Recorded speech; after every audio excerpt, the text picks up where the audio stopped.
So for my playful classroom, I decided to show it to you guys by creating my own Pinterest inspired board. I collected a whole bunch of images and compiled them all together. So how do I plan to organize furniture and specifically on the tables and chairs?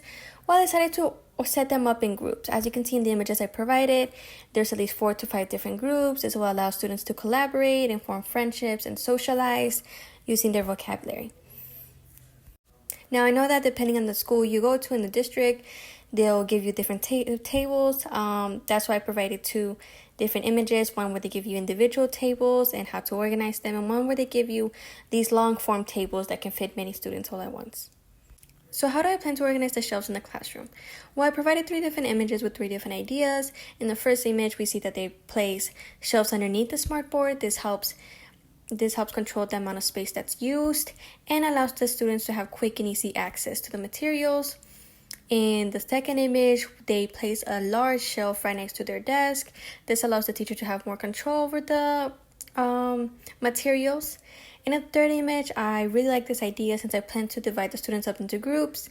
I like the idea of each of them having their own individual shelves for their group. That way they can access their materials and feel more of a sense of responsibility over them, since they have to make sure it's organized and clean at the end of the day.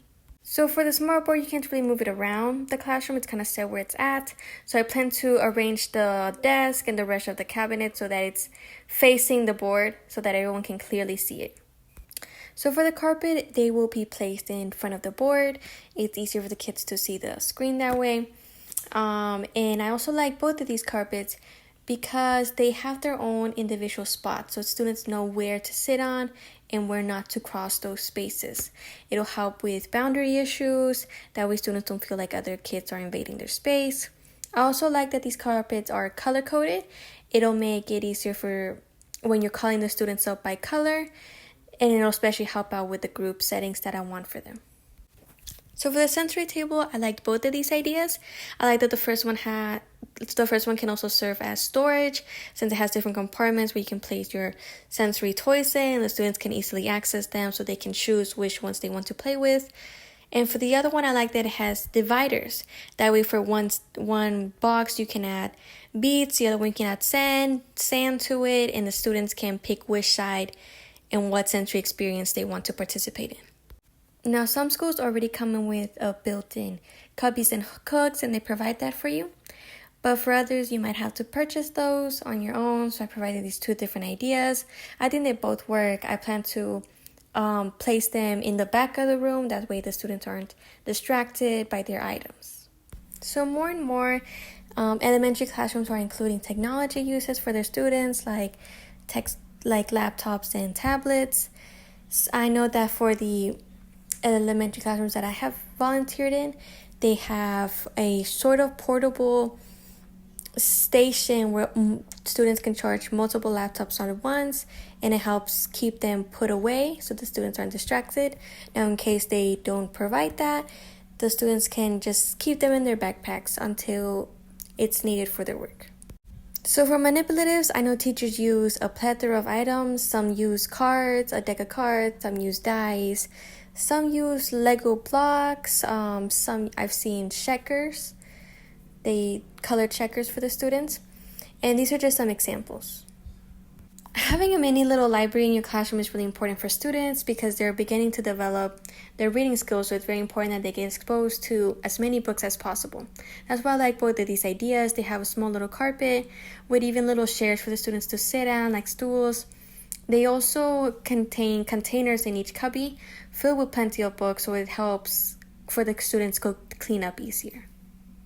I plan to place the alphabet and 100 chart in front of the classroom, probably right next to the smartboard.